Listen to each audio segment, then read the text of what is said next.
की हे आपल्याला सायंटिफिक स्टडी करण्याची त्याला म्हणतात फर्स्ट ऑफ ऑल आपल्याला लीफमधलं पूर्ण मॉइस्ट राहते त्याला बाहेर काढावं लागते, त्याला प्रेस करावं लागते.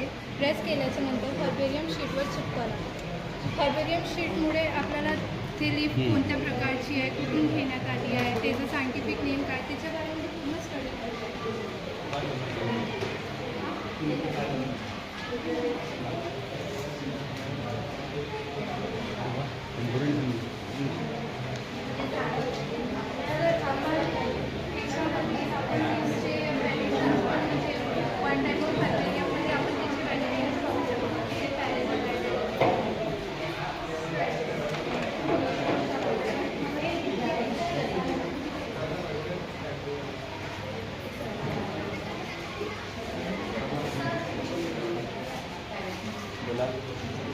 तुमचं राहिलं का?